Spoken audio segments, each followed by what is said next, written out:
Hello everyone, welcome to Gurukul Academy. Gurukul Academy में आपका बहुत बहुत स्वागत है। जैसे कि आज surface area and volume class ninth का वन शॉट आज हम खींचने वाले हैं। मतलब एक ही बार में इसका काम तमाम करेंगे। ठीक है, वन शॉट का मतलब ये नहीं होता कि बच्चों एक ही वीडियो के अंदर छोटे छोटे पार्ट्स आएंगे, इसके मैं छोटे छोटे पार्ट्स करके डालूंगा, लेकिन इस पूरे चैप्टर को बिल्कुल निचोड़ देंगे आज हम। ठीक है, इस चैप्टर के अंदर बेसिकली हमें बच्चों 3D फिगर्स को एनालाइज करना है। बहुत अच्छे से दिमाग के अंदर सेट कर लेना। दो चार फिगर्स हैं बस, अब तो सिलेबस के अंदर ज़्यादा फिगर है नहीं, और पूरा बेसिक से लेके एडवांस तक हाई लेवल के क्वेश्चन आप करने लग जाओगे। वीडियो पे क्लिक करा है तो मेरी गारंटी है कि मैं आपको सारे ऐसे क्वेश्चन करवाऊं जो बोर्ड एग्जाम के अंदर पूछे जाते हैं, और जो भी छोटे छोटे एग्जाम्स हैं उसको तुम बड़े प्यार से क्लियर कर लोगे। ठीक है, तो सरफेस एरिया एंड वॉल्यूम बच्चों को लगता है कैलकुलेशन ज़्यादा है, कैलकुलेशन ज़्यादा है। बच्चों कैलकुलेशन उसको टफ लगती है जो कैलकुलेशन जिसको करने की आदत नहीं है। ठीक है, तुम अगर कैलकुलेशंस को अपना मतलब इतनी ज़्यादा कैलकुलेशन करने लग जाओगे तो ये चैप्टर तुम्हें इजी लगने लग जाएगा। कैलकुलेशन जो बच्चा जितनी अच्छी करता है ना, उसका सिर्फ एक रीज़न होता है कि वो कैलकुलेशन करता है, वो कैलकुलेटर की हेल्प नहीं लेता। लेकिन जो बच्चा कैलकुलेशन नहीं कर पाता, इसका मतलब कहीं ना कहीं उससे मल्टीप्लाई, डिवाइड, एडिशन, सब्ट्रैक्शन नहीं आते, बेसिक कमजोर है। तो पहले अच्छे करो, बेसिक बेसिक अच्छे करो, तब ये चैप्टर ऑटोमेटिकली अच्छा हो जाएगा। और एक और चीज इसके अंदर कि बस जो चीज मैं समझा रहा हूँ वो अच्छे से पढ़ना, क्वेश्चन अच्छे से रीड करना। ठीक है, और हैबिट बनाओ, क्वेश्चन रीड करो। इंग्लिश के अंदर 2 से 4 क्वेश्चन रीड करो। तो क्वेश्चन रीड करने से क्या होता है, जो चीज गिवन में दी जाती है ना वो चीज पता चलती है। तो चैप्टर स्टार्ट करते हैं, सरफेस एरिया एंड वॉल्यूम। ठीक है, स्टार्ट करते हैं। देखो, सबसे पहले शेप्स की बात करता हूँ मैं। शेप्स बच्चे दो तरीके की होती हैं, 2D शेप्स और 3D शेप्स। ठीक है, दो तरीके की शेप्स हैं, 2D और 3D। 2D बच्चे हम बहुत बचपन में, बहुत छोटे थे ना तब पढ़ते थे।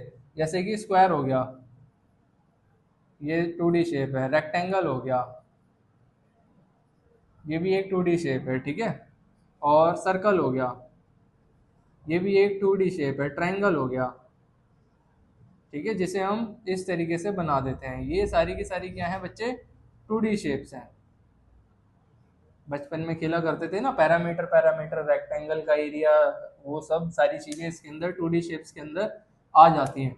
3D शेप्स क्या है बच्चे, 3D शेप्स हैं। देखो बच्चों, स्क्वायर किसके अंदर ट्रांसफॉर्म हो गया, देखो दो चीज आती हैं, क्यूब और क्यूबॉइड। क्यूब में स्क्वायर किसके अंदर चेंज हो गया, क्यूब में। रेक्टेंगल किसके अंदर चेंज हो गया, क्यूबॉइड में। सर्कल, सर्कल किसके अंदर चेंज हो गया, स्फेयर में। ठीक है, सर्कल को आधा कर दोगे तो क्या बन जाएगा, हेमिस्फेयर। ठीक है, और फिर अपना जो ये था ट्रायंगल, ये बन गया अपना कोन। एक और शेप आती है बच्चे, सिलेंडर। ठीक है, ये सारी शेप्स हैं सरफेस एरिया एंड वॉल्यूम के अंदर। बच्चों दिक्कत ये है ना, नाइन्थ क्लास के अंदर से कुछ कंसेप्ट डिलीट हुए हैं। अब डिलीट होने का रीज़न पता नहीं क्या रीज़न है, सीबीएसई ने डिलीट कर दिया। लेकिन टेंथ क्लास के अंदर ये सभी की सभी शेप्स इंपॉर्टेंट मानी जाती हैं, क्योंकि टेंथ क्लास के अंदर कुछ डिलीट नहीं हुआ। टेंथ के अंदर क्या है बच्चे, देखो नाइन्थ क्लास के अंदर क्यूब है, एक एक्सरसाइज डाल दी, क्यूबॉइड एक एक्सरसाइज अलग डाल दी, स्फेयर की अलग डाल दी, कोन की अलग डाल दी, सिलेंडर की अलग डाल दी। नाइन्थ क्लास में कुछ इस तरीके से बच्चों के सामने चीजें रखी जाती हैं। टेंथ क्लास के अंदर क्या करा है कि भैया क्यूबॉइड और स्फेयर को मिक्स कर दिया, क्यूबॉइड और सिलेंडर को मिक्स करके क्वेश्चन बना के दे रहे हैं। समझ रहे हो, मिक्सिंग हो रही है क्वेश्चनों की। इसका मतलब हमें कुछ ना कुछ थोड़ा थोड़ा तो क्यूबॉइड के बारे में भी पता होना चाहिए, थोड़ा थोड़ा सिलेंडर के बारे में भी पता होना चाहिए। ठीक है, तो जानकारी लो, अच्छी बात है, लेकिन अभी इस लेक्चर के अंदर हम जितनी चीजें डिलीट हो गई उसके बारे में तो बिल्कुल देखने नहीं वाले, क्योंकि सीबीएसई वाले चुल करते हैं कि सर हमें नहीं पढ़ना, सर माफ कर दो, वैसे ही इतना बहुत बड़ा चैप्टर है, आप ये सब पढ़ा रहे हो, खामा खा की चीजें आनी वैसे भी नहीं है। 11वीं सॉरी 10वीं क्लास का जो लेक्चर जब मैं सरफेस एरिया एंड वॉल्यूम पढ़ाऊंगा तो सारी की सारी चीजें मैं इसके अंदर इंक्लूड करूंगा। तो बच्चों रिक्वेस्ट ये है कि जिस बच्चे को पढ़नी है डिलीटेड पोर्शन वाली चीजें, तो प्लीज क्लास टेंथ का जो इंट्रोडक्शन वाला चैप्टर आएगा ना सरफेस एरिया एंड वॉल्यूम का, उसके अंदर जाके चेक कर लेना। सारी की सारी चीजों को मैं एक्सप्लेन करूंगा। नाइन्थ क्लास के अंदर जो चीज डिलीट हो गई, जैसे ये डिलीट हो गई, ठीक है, डिलीटेड है, डिलीटेड है, नहीं पढ़ूंगा, पढ़ाऊंगा। ठीक है, स्फेयर हेमिस्फेयर आएगा अपना, कौन अपना आएगा, और ये भी क्या है, डिलीटेड है। ठीक है, तो बच्चों टोटल है एनसीईआरटी के अंदर 4 एक्सरसाइज। ठीक है, टोटल है 4 एक्सरसाइज। 11.1 11.1 है अपनी बच्चे कोन की, फिर है 11.2, ठीक है 11.2 है बच्चे अपनी स्फेयर की, स्फेयर और हेमिस्फेयर। ठीक है, फिर आई बच्चे 11.3। 11.3 किसकी है?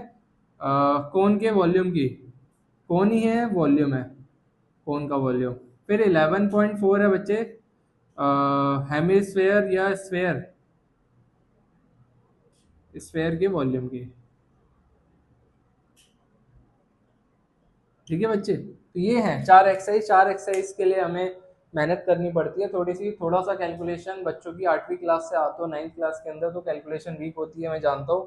कैलकुलेशन एक एक करके दिखाऊंगा, कैसे कैलकुलेशन को आसान बनाए वो भी मैं सारी चीजें सिखाऊंगा। ठीक है, तो आज हम एक्सरसाइज 11.1 का बेसिक कवर करते हैं। ठीक है, फिर कल से 11.1 एक्सरसाइज का लेक्चर आएगा, वो पूरी की पूरी एक्सरसाइज में उसके अंदर कवर कर दूंगा। ठीक है, तो 11.1 के अंदर जो जितनी बेसिक चीजें हैं वो आज हम कवर करते हैं। ठीक है, चलो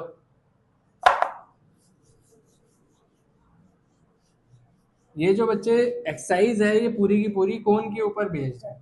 ठीक है, अब कोन होता क्या है? कोन बच्चे ये कुछ 3D शेप्स हैं।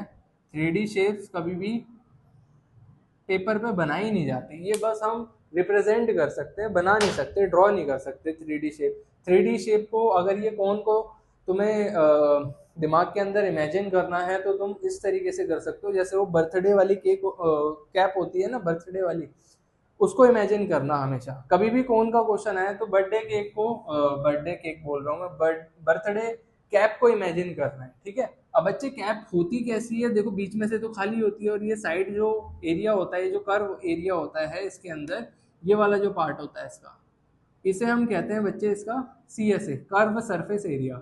CSA, CURVE, surface area. ठीक है, कर्व सरफेस एरिया, ये है बच्चे कोन, हिंदी में शंकु भी बोलते हैं। कोन के बारे में क्या क्या चीजें जाननी होती है बच्चे? 2 चीजें हमें पढ़नी है, एक कर्व सरफेस एरिया पढ़ना और एक टोटल सरफेस एरिया पढ़ना है।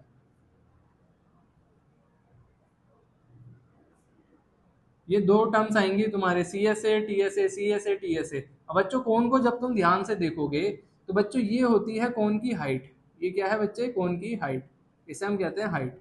और ये क्या है बच्चे? ये है रेडियस। ये क्या है? रेडियस। ठीक है, यहाँ से यहाँ तक ये पूरी ले लोगे तो डायमीटर बन जाएगा। ये क्या है? हाइट है। सर ये भी तो है, ये क्या है? सर ये होती है स्लांट हाइट, इसे हम L से रिप्रेजेंट करते हैं, लिख लेना। L होता है अपना स्लांट हाइट, तिरछी हाइट। ठीक है, तिरछी हाइट है ये, स्लांट हाइट। और H था अपना नॉर्मल हाइट, और अपना R था रेडियस। रेडियस किस चीज का सर? कोन का रेडियस। ठीक है, टोपी देखी होगी, टोपी का जो नीचे का एरिया होता है वो तो सर्कुलर एरिया होता है। टोपी को अगर मैं तुम्हें सामने से दिखाऊं तो वो कुछ बेस इसका कुछ ऐसा दिखाई देगा, दिखाई देगा, सर्कुलर बेस होता है। तो भैया सर्कल है तो कहीं ना कहीं रेडियस तो होगी, सर्कल है कहीं ना कहीं रेडियस तो होगी, बस रेडियस लिख दी। ठीक है, अब CSA क्या होता है सर? इसका डायरेक्ट फॉर्मूला है बच्चे CSA का, क्या होता है? πRL। पाई क्या होता है बच्चे? 22/7, इसे हम पाई बोलते हैं। रेडियस क्या होती है? ये है रेडियस ऑफ कोन, कोन की रेडियस लेनी है। L क्या है बच्चे? Slant height. R क्या है? रेडियस। ठीक है, ये है स्लांट हाइट। ये 3 पैरामीटर को जब तुम मल्टीप्लाई करा दोगे क्या आ जाएगा बच्चे? CSA। अब CSA को कैसे इमेजिन करना है? देखो बच्चों, ये है पेन, अगर मैं इसके कर्व सरफेस एरिया की बात करूं तो ये है बच्चे इसका कर्व सरफेस एरिया, ये है इसका curve surface area. Total surface area क्या है बच्चे? इसको और इसको भी मिला दूंगा तो ये टोटल सरफेस एरिया बन जाएगा। टोटल सरफेस एरिया और कर्व सरफेस एरिया में बस इतना सा फर्क है कि जब तुम टोपी को इमेजिन करते हो, टोपी को हाथ में रखो, ठीक है, रख ली हाथ में, तो जितना एरिया उसका कर्व है वो है कर्व सरफेस एरिया। नीचे का एरिया छोड़ देना, नीचे जो सर्कल बन रहा है उसको छोड़ देना, बाकी जितना भी कर्व एरिया है ना वो है टोपी का CSA। टोटल सरफेस एरिया क्या बन जाएगा भैया? जो कर्व सरफेस एरिया है वो तो इंक्लूड होगा ही होगा, और साथ में नीचे जो बेस है वो भी इंक्लूड करना पड़ेगा। मतलब ये जो टोपी है इसका जो आसपास का एरिया, ये जो कर्व सरफेस है इसको लेते हैं हम CSA के अंदर, सिर्फ CSA के अंदर ये फॉर्मूला होता है इसका पाई आर एल। दिन में 3 बार बोलोगे pi r l pi r l pi r l, याद हो जाएगा ऑटोमेटिकली, ठीक है। Pi r l. Total surface area क्या होता है sir ji? Total surface area का डायरेक्ट फॉर्मूला है, डायरेक्ट याद रखो, कोई डेरिवेशन याद नहीं करनी, कोई डेरिवेशन में ड्राइव नहीं करा रहा, ठीक है। 10th क्लास के अंदर उनको करा दूंगा, अभी तुम्हारा बेस थोड़ा कमजोर है तो डायरेक्ट फॉर्मूला याद रखा करो। देखो बच्चों, टोटल सरफेस एरिया CSA के अंदर एरिया ऑफ सर्कल प्लस करना होता है तुम्हें। टोटल सरफेस एरिया क्या हो गया सर जी? कि भैया ये जो कर्व सरफेस एरिया था जो अभी पढ़ा थोड़ी देर, वो भी है। नीचे का बेस क्या है? Area of circle. बेस में क्या बन रहा है? सर्कल बन रहा है। CSA का फॉर्मूला क्या था? पाई आर एल था। CSA का फॉर्मूला क्या था? ये पाई आर एल था। प्लस एरिया ऑफ सर्कल क्या होता है? पाई आर स्क्वायर होता है। किसी किसी किताब में ऐसे लिखा हुआ है formula, pi r l plus pi r square, लेकिन मैं कहता हूँ भैया कॉमन निकाल लो, पाई आर कॉमन निकाल लो दोनों में से। यहाँ क्या बचा? सिर्फ एल बचा। यहाँ क्या बचा? रेडियस बची। तो ये बन गया बच्चे TSA का फॉर्मूला। TSA का डायरेक्ट फॉर्मूला याद रखो, ठीक है। TSA का डायरेक्ट फॉर्मूला याद रखो, पाई आर प्लस एल, ठीक है। और CSA का फॉर्मूला क्या है? पाई आर एल, ठीक है बच्चों। ये दो फॉर्मूले हैं, बार बार इस टॉपिक के अंदर बार बार क्या यही सारे फॉर्मूले यूज करने हैं तुम्हें। दो फॉर्मूले। वॉल्यूम का फॉर्मूला हम एक्सरसाइज 3 के अंदर देखेंगे, अभी देखने की कोई जरूरत नहीं है। छोटे छोटे क्वेश्चन करा देता हूं मैं, फिर नेक्स्ट क्लास के अंदर हम पूरी की पूरी एक्सरसाइज खत्म करेंगे। जैसे बच्चों मान लो अगर ये तुम्हें एक कोन दे दिया, ठीक है, ये कोन दे दिया, इसकी रेडियस यहाँ पे लिख देता हूँ मैं पैरामीटर। रेडियस कितनी देती बच्चे? 7 सेंटीमीटर। स्लांट हाइट ये होती है स्लांट हाइट, ठीक है। एल कितनी दे दी? स्लांट हाइट दे दी 14 सेंटीमीटर, ठीक है। मैंने क्या मांग लिया तुमसे? CSA निकाल दो बच्चों इसका, और TSA भी निकाल दो, दोनों चीजें निकाल दो। चलो, CSA क्या होता है बच्चों? CSA होता है पाई आर एल 22/7। रेडियस कितनी है बच्चों? 7 सेंटीमीटर। और एल कितना है? स्लांट हाइट कितनी है? 14 सेंटीमीटर।